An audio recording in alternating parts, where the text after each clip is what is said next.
ওয়াল জিহাদু মাযিন মুনযু বা'সানি আল্লাহ ইলা আইয়ুকাতিলা আখির উম্মতি আল মাসীহ আদ-দাজ্জাল। আমাকে আল্লাহ তাআলা যেদিন থেকে নবী বানিয়েছেন সেদিন থেকে জিহাদের বিধান বলবৎ আছে, এটা চলতে থাকবে। আমার উম্মতের শেষ দলটা দাজ্জালের বিরুদ্ধে লড়াই করা পর্যন্ত জিহাদ চলতে থাকবে। হাদিসের শেষে নবী বলেন, লা ইউকিলুহু জাওরু জাহিরিন ওয়ালা আদলু আদিল। কোন জালেমের জুলুম আর কোন বিচারকের বিচার জিহাদের বিধান বাতিল করতে পারবে না। কোন জালেমের জুলুম অথবা কোন বিচারকের বিচার জিহাদের বিধান বাতিল করতে পারবে না। কোন দেশে বিচারপতি যদি রায় দেয় এই দেশে জিহাদ নিষিদ্ধ, মুসলমানদের দায়িত্ব কর্তব্য হবে বিচারককে পাল্টাবো না, তুমি নিষিদ্ধ। বিচারক যদি বলে জিহাদ নিষিদ্ধ, তা বলতে হবে আপনি নিষিদ্ধ, কারণ নবীজি বলে দিয়েছেন বিচারকের রায় জিহাদ নিষিদ্ধ হবে না। কোন জালেমের জুলুম জিহাদকে নিষিদ্ধ করতে পারবে না। এই জন্য কোন বিচারক যদি কখনো বলেও ফেলে যে এখানে জিহাদ করা যাবে না, জিহাদ নিষিদ্ধ, এই নিষিদ্ধ শব্দটা বলার কোনো অধিকার নাই, পাল্টা বলতে হবে আপনি নিষিদ্ধ, কারণ জিহাদ এটা পবিত্র বিধান, এটা নিষিদ্ধ করার অধিকার পৃথিবীর কোন মানুষের নাই। আপনারা ঠিক বললেও ঠিক, না বললেও ঠিক, কারণ আমি বলে দিচ্ছি। আর এরা যদি কেউ বলে যে হুজুর আমি কিছু বলবো না, আপনি না করলেও ঠিক, নবীজি বলে দিয়েছে এটা কোন বিচারকের রায় এটাকে বাতিল করতে পারবে না। আল্লাহ আমাদেরকে বুঝার তৌফিক দান করেন। তাহলে জিহাদের নিয়ত আছে তো সবার ইনশাআল্লাহ। ঘরে আসলে আলোচনা করতে গিয়ে শুরু হয়েছে বিক্রেতাকে আল্লাহ, বিক্রেতা মুমিন বলে, দ্রব্য জান্নাত, মূল্য জান্নাত, বাজার জিহাদের ময়দান। ওই জিহাদের ময়দানে আছি আমরা, জিহাদ নিয়ে আসছি। তিরমিজির বর্ণনা 1655 নম্বর হাদিস। عن أبي هريرة رضي الله تعالى عنه قال قال رسول الله صلى الله عليه وسلم ثلاث حق على الله عونهم। তিন ব্যক্তিকে সাহায্য করা আল্লাহ তাআলা নিজের উপর ওয়াজিব করে নেয়। তিন ব্যক্তিকে সাহায্য করা আল্লাহ নিজের উপর ওয়াজিব করে নেয়। এক নম্বর, আল মুজাহিদু ফি সাবিলিল্লাহ, যে মুজাহিদ আল্লাহর রাস্তায় জিহাদ করে তাকে সাহায্য করা আল্লাহ নিজের উপর ওয়াজিব করে দেন। দুই নাম্বার, আল মুকাতাবুল্লাযী ইউরিদুল আদা, চুক্তিকৃত গোলাম, গনিমের সাথে চুক্তি করছে এই পরিমাণ টাকা দিবে, গনিম তাকে আজাদ করে দিবে। এই গোলামকে গোলামীর জিনজির থেকে আবদ্ধ করার জন্য, মুক্ত করার জন্য আল্লাহ তাআলা তাকে সাহায্য করা নিজের উপর ওয়াজিব করে দেন। তিন নম্বর, ওই ব্যক্তি, যে ব্যক্তি বিয়ের মাধ্যমে নিজেকে পুত পবিত্র করতে চায় তাকে সাহায্য করা আল্লাহ নিজের উপর ওয়াজিব করে। বিয়ের মাধ্যমে নিজেকে পবিত্র করবে, তাকে সাহায্য করা আল্লাহ নিজের উপর ওয়াজিব করে। এখন আমরা যারা বিয়ে করবো পবিত্র হবো কি? পবিত্র হওয়ার আগে যা শুরু হয়, কন্যাকে দেখতে গেছেন, আলহামদুলিল্লাহ ভালো কথা। ছেলে পক্ষের 14 গোষ্ঠী নারী যারা আছে সবাই যাচ্ছে, সমস্যা নেই, কথার কথা। কিন্তু বিয়ের আগে ওই মেয়েটাকে আপনার বাবা মানে মেয়ের হুবহু শ্বশুর যিনি, তিনি তাকে দেখা হারাম, বলেন তিনি তাকে দেখা কি হারাম। কিন্তু দেখা যাচ্ছে ছেলের বাবা ছেলের যে বিবি হবে অর্থাৎ পুত্র বধূকে বিয়ের আগে দেখতে যায়, এটা দেখা সম্পূর্ণ হারাম, বলেন সম্পূর্ণ কি হারাম। একটা হারাম। দ্বিতীয় আরেকটা হারাম, মোটামুটি আলোচনা চলছে বিয়ের সাথে, কন্যা পক্ষ ছেলে পক্ষকে ফোন দিছে, কিছু বললেন না তো আপনারা? ছেলে পক্ষে জানায়, ছেলের দুলাভাই আমেরিকা থাকে, দুলাভাই মেয়ের ছবি দেখবে, দেখার পর হ্যাঁ অথবা না বলবে, কারণ বিয়েটা দুলাভাই করবে, এই জন্য দুলাভাই হ্যাঁ অথবা না বলবে। এই জাতীয় বেহায়া আর নির্লজ্জ মার্কা কিছু মানুষ আপনি সমাজে পাবেন। যে বিয়ে করবে সে পছন্দ করলো কিনা এটা ব্যাপার না, বন্ধুদেরকে বলে তোরা দেখ, তোদের যদি পছন্দ হয় আমি বিয়ে করব, কারণ আল্লাহ জানে। আল্লাহ আমাদেরকে হেফাজত করে, আমিন। ভাই নির্লজ্জতা সমাজের মধ্যে ছড়িয়ে দিব না আমরা, বুঝে আসছে তো সবার? আমাদের আলোচ্য বিষয় বিয়ে না, আলোচ্য বিষয় জিহাদ। মুজাহিদকে সাহায্য করা আল্লাহ তাআলা নিজের উপর ওয়াজিব করে নেন। সহিহ বুখারীর বর্ণনা 3123 নম্বর হাদিস। এই হাদিসের বর্ণনাকারী আবু হুরায়রা রাদিয়াল্লাহু তাআলা তিনি বলেন عن أبي هريرة رضي الله تعالى عنه قال قال رسول الله صلى الله عليه وسلم تكفل الله لمن جاهد في سبيل الله لا يخرجه إلا الجهاد في سبيله وتصديق كلماته بأن يدخله الجنة أو يرجعه في مسكنه الذي خرج منه ما نال من أجر أو غنيمة এক ব্যক্তি জিহাদে গেছে, আল্লাহর রাস্তায় জিহাদে গেছে, তার উদ্দেশ্য শুধুমাত্র আল্লাহকে খুশি করার জন্য জিহাদ করা, এই নিয়তেই গেছে। এই নিয়তে যদি কেউ জিহাদে যায়, আল্লাহ দায়িত্ব নিয়ে নেয় তাকে শহীদ করে হয়তো জান্নাতি দিবেন, অথবা গাজী বানিয়ে প্রচুর গনিমতের মাল সহ তার বাসায় আল্লাহ তাকে দিবেন। এখান থেকে একটা বিষয় জানলাম, জিহাদ হতে হবে একমাত্র কার জন্য? নাসাইর একটা হাদিস শোনেন, নাসাই শরীফের বর্ণনা 3140 নম্বর হাদিস। রাসূলুল্লাহ সাল্লাল্লাহু আলাইহি সাল্লামকে এক ব্যক্তি প্রশ্ন করলেন, আরাআইতা রাজুলান গাজা ফি সাবিলিল্লাহি ইয়ালতামিসুল আজরা ওয়া যিকরা ফামালাহু ইয়া রাসূলুল্লাহ। নবীকে প্রশ্ন করলেন, ইয়া রাসূলুল্লাহ, এক ব্যক্তি আল্লাহর রাস্তায় লড়াই করেছে, তার উদ্দেশ্য হলো দুইটা। এক নাম্বার আল্লাহর কাছ থেকে সওয়াব কামাই করা, দুই নাম্বার মানুষ তাকে বাহবা দিবে আর বলবে গজ মুজাহিদ, অনেক বিখ্যাত মুজাহিদ, এই কারণে সে লড়াই করছে। দুই নিয়তে লড়াই করছে, আল্লাহ তাকে প্রতিদান দিবে আর মানুষ তাকে বড় মুজাহিদ বলবে, এই দুই নিয়তে সে লড়াই করছে। ফামালাহু ইয়া রাসূলুল্লাহ, হুজুর সে কি সওয়াব পাবে, কি প্রতিদান পাবে? ফাকাল রাসূলুল্লাহ সাল্লাল্লাহু আলাইহি ওয়াসাল্লাম, লা শাইআ লাহু, সে কিছুই পাবে না। আ'আদাহা সালাসা মাররাত, প্রশ্নটা নবীকে তিনবার করলেন, আল্লাহ নবী তিনবার জবাব দিলেন, লা শাইআ লাহু, লা শাইআ লাহু, লা শাইআ লা, সে কিছুই পাবে না, সে কিছুই পাবে না, সে কিছুই পাবে না। হাদিসের শেষে নবী বলেন, ইন্নাল্লাহা লা ইয়াকবালু মিনাল আমালি ইল্লা মা কানা লাহু খালিসা, আল্লাহ বান্দার কোন আমল ততক্ষণ কবুল করেন না যতক্ষণ আমলটা ইখলাসের সাথে না হবে। তাহলে প্রিয় ভাইরা, এখান থেকে একটা কথা আমরা সবাই বলি, আজকে থেকে যা করব ইখলাসের সাথে করব, বলেন ইনশাআল্লাহ। ইনশাআল্লাহ। তাহলে দুটি বাংলা ছোট্ট করে আমার সাথে একটু আপনারা বলেন, বলেন খাঁটি, বিশুদ্ধ, আল্লাহর জন্য আমল করলে সে আমলকে খাঁটি আমল বলে। রাসূলুল্লাহ সাল্লাল্লাহু আলাইহি ওয়াসাল্লামের পদ্ধতি অনুযায়ী আমলটি করলে সে আমলকে বিশুদ্ধ আমল বলে। আল্লাহর জন্য হলে খাঁটি, নবীর তরিকা অনুযায়ী হলে বিশুদ্ধ। বলেন, কোন আমল যদি খাঁটি এবং বিশুদ্ধ হয়, সে আমল আল্লাহ কবুল করে, সে আমল আল্লাহ তাআলা কবুল করে। তাহলে আজকে থেকে যা করবো আমি দেখবো যে আমার আমলটা খাঁটি হবে, আল্লাহর জন্য হবে। এরপরে চিন্তা করবো আমি কি বিশুদ্ধ আমল করলাম, বিশুদ্ধ কিভাবে? নবীর তরিকা অনুযায়ী করলে। তাহলে আমি যা করবো আল্লাহর জন্য করছি, আচ্ছা খাঁটি হলো। নবীর তরিকা অনুযায়ী করছি, আচ্ছা করবেন, তাহলে বিশুদ্ধ হলো। খাঁটি বিশুদ্ধ আল্লাহ কবুল করে। আল্লাহ কথাগুলো বোঝার তৌফিক দান করুন। আমিন। তো বলছিলাম জিহাদ করতে হবে একমাত্র কার জন্য? আল্লাহ।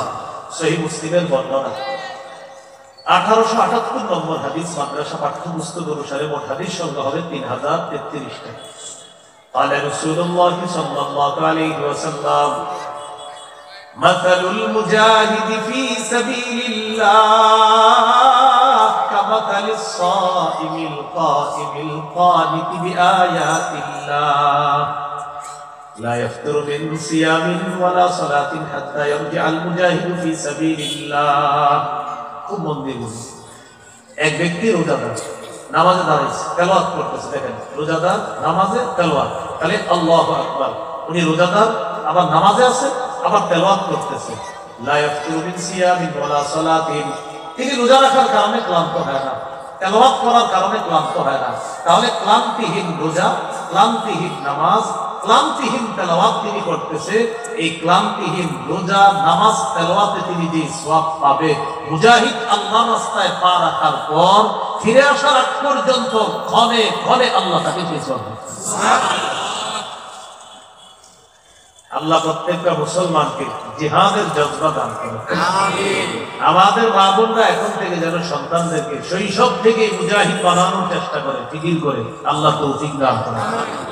অভিভাবকদের মাথায় ঢুকে গেছে জিহাদ মানে ইন্না লিল্লাহ, জিহাদ মানে কি?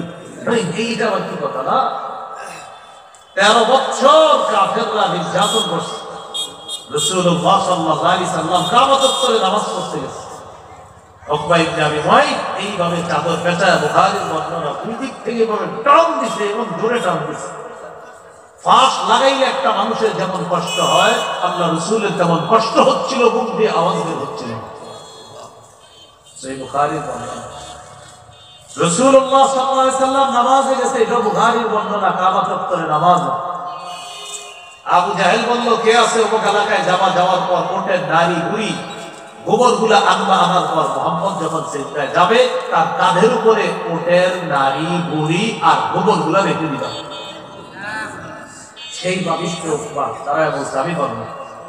সে গেছে, যাওয়ার পর অমুক এলাকা থেকে ওটের নারী বুড়ি গুলা আনছে, আনার পর রাসূলুল্লাহ সাল্লাল্লাহু আলাইহি সাল্লাম সেজদায় গিয়েছে, ঠিক কাঁধ বরাবর এগুলা রেখে দিয়েছে। আব্দুল্লাহ ইবনে মাসউদ রাদিয়াল্লাহু তাআলা আনহু বলেন, আমার কিছু করার ছিল না, আমি শুধু তাকায় তাকায় দেখতেছিলাম আর বেঈমানদেরকে দেখতেছিলাম। নবীজির এই অবস্থা দেখা তারা হাসতেছে আর একজন আরেকজনের উপর হাসতে হাসতে অট্ট হাসিতে ফেটে পড়তেছে আর নবীজির নিয়ে হাসাহাসি করতেছে। বলেন এটার নাম কি? বলেন নির্যাতন। নাম কি? বলেন সন্ত্রাসী। বলেন এটার নাম কি? এরকম সন্ত্রাসী চলছে 13 বছর। কয় বছর? সুশীলরা কখনো দেখবেন আমার নবীর এই 13 বছরের ইতিহাসটা বলে না। সুশীলরা মানে যারা স্বঘোষিত সুশীল, এরাই 13 বছর না হইলে কি বলে 10 বছরের জীবনীতে বলে, নবী যদি রহমতের নবী হয় তিনি অস্ত্র নিয়ে কিভাবে জিহাদে গেলেন? আপনি বলবেন, প্রিয় সুশীল ভাইয়া আগে 13 বছরটা একটু বলেন, বললে আপনার মাসতুতো ভাইদের চেহারাটাও ফুটে উঠবে। এই জন্যই 13 বছর বলেন। ওলামা হযরত এখানে আছেন অনেকে, মিম্বর থেকে আপনারা 13 বছরটা এমন ভাবে আলোচনা করবেন মিম্বরে, পাবলিকের মাথায় আপনার ঢুকাতে হবে যে আমার নবীকে, নবীর সাহাবীদেরকে কি পরিমাণ নির্যাতন করেছে 13 বছর, এটা সবার মাথায় ঢুকিয়ে পরের 10 বছরের আলোচনা শুরু করবেন। তখন আল্লাহ তাআলা সূরা হাজর আয়াত নাযিল করলেন, উযিনা লিল্লাযীনা ইয়াকাতুলুনা বিআন্নাকুম যুলিমু ওয়া ইন্নাল্লাহা আলা নাসরিহিম লাকাদির। যাদেরকে নির্যাতন করা হয়েছে, সূরা হজর 39-40 নম্বর আয়াতে আল্লাহ বলেন, যাদেরকে নির্যাতন করা হয়েছে আমরা এবার অনুমতি দেওয়া হলো, পাল্টা আপনারা প্রতিহত করবেন, জিহাদের বিধান আপনাদেরকে দেওয়া হলো। তাহলে সন্ত্রাসগিরিকে মূলোৎপাটন করার জন্য পবিত্র বিধান জিহাদ আল্লাহ দিয়েছেন। জিহাদ আর সন্ত্রাস সম্পূর্ণ আলাদা। সন্ত্রাসী অপবিত্র, জিহাদ পবিত্র। সন্ত্রাস নির্মূল করার শ্রেষ্ঠ একটা পদ্ধতির নাম হলো পবিত্র জিহাদ। ঠিক বললে হবে না, এটা আরো 10 জন আপনি বুঝেইতে হবে। কালকে আপনার সামনে গিয়ে টাকারে বলবেন, টাকা জিহাদ বুঝেন? টাকা বলবে, আরে কি করবো বলবেন জিহাদ আর সন্ত্রাস আলাদা। তখন বলবেন টাকা। আবু জাহেল 13 বছর, উতবা, সাইবা, ওলীদ, মুগীরা নবীরা 13 বছর যে নির্যাতন করছে, এটা হলো সন্ত্রাসী। এরপরে আল্লাহ একটা বিধান দিছে, এটা হলো জিহাদ। কাকাই বলবো, ও তাহলে আগে নবীরে মারছে তারা? আপনি বললেন হ্যাঁ আগে মারছে। আল্লাহ আমাদেরকে এই কথাগুলা সাবলীল ভাবে প্রত্যেকটা মানুষকে বোঝানোর তৌফিক দান করেন। রাসূলুল্লাহ সাল্লাল্লাহু আলাইহি সাল্লামকে জিজ্ঞাসা করা হলো, আবু দাউদের হাদিস 1449 নম্বর হাদিস। এই হাদিসের বর্ণনাকারী সাহাবীর নাম আব্দুল্লাহ ইবনে হুবশিক বিল খাত আবি রাদিয়াল্লাহু তাআলা। তিনি বলেন, আন্না রাসূলুল্লাহ সাল্লাল্লাহু আলাইহি ওয়াসাল্লাম সুইলা আইয়ুল আমালি আফযালু ইয়া রাসূলুল্লাহ। নবীজিকে জিজ্ঞাসা করা হলো আল্লাহর কাছে সবচেয়ে শ্রেষ্ঠ আমল কোনটি? فقال رسول الله صلى الله عليه وسلم طول القيام। লম্বা সময় নামাজে দাঁড়িয়ে থাকা আল্লাহর কাছে শ্রেষ্ঠ আমল। সুবহানাল্লাহ। এই জন্য যখন নামাজের আগে 4 রাকাত সুন্নাত 2 মিনিটে প্যাকেজ কমপ্লিট করে ফেলবেন। মসজিদে ঢুকার পর দেখে আর জামাতের আছে 2 মিনিট, সে আপনার দেখাই দিবে যে 2 মিনিটে 4 রাকাত কিভাবে পড়া যায়। তুমি দেখো, আমি আমার নাম পারলে তুমি দেখাও। এরকম করবো আমরা না। এই দিনাটা শুনে বললেন না, দিল থেকে বলেন আসলে করবেন না। এ আমার আপনার পাশের লোকেরা এরকম করতে কিভাবে 2 মিনিটে দেখবেন আপনি কমপ্লিট পুরো প্যাকেজ 4 টাকা কইরা এরপর আবার তার দিন করতেছে। নবীজিকে প্রশ্ন করা হলো আল্লাহর কাছে শ্রেষ্ঠ আমল কোনটি? নবী বললেন তুলুল কিয়াম, লম্বা সময় নামাজে দাঁড়িয়ে থাকা। শীতকাল চলতেছে, একটু চেষ্টা করবেন রাতের বেলা উঠে আল্লাহর দরবারে একটু হাজিরা দেওয়ার জন্য।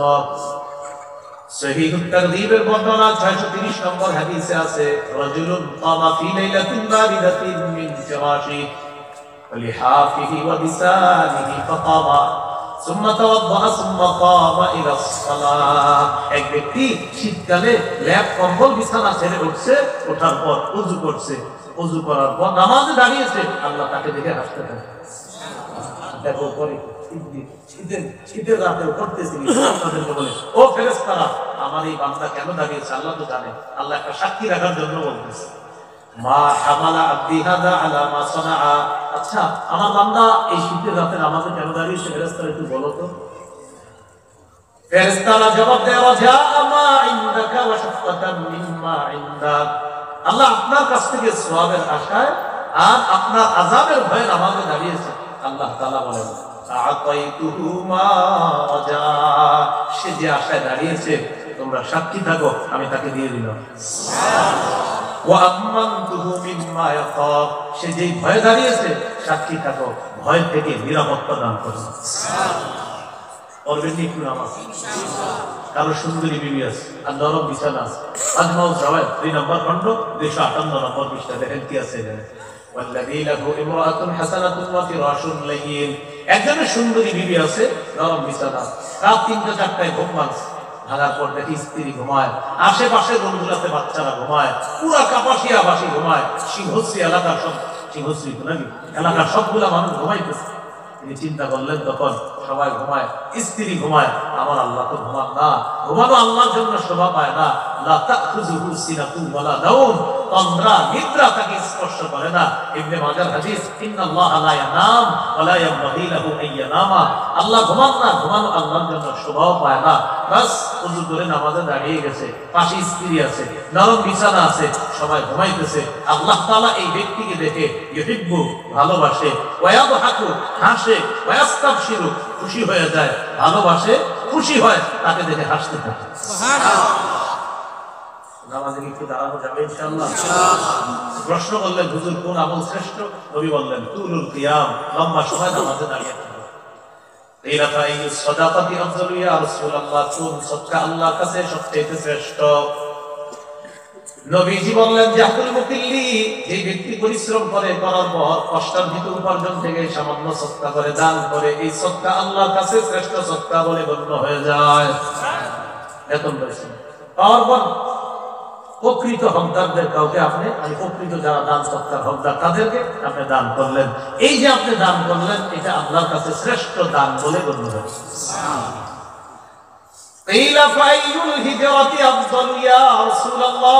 আল্লাহর কাছে সবচেয়ে শ্রেষ্ঠ হিজরত কোনটি?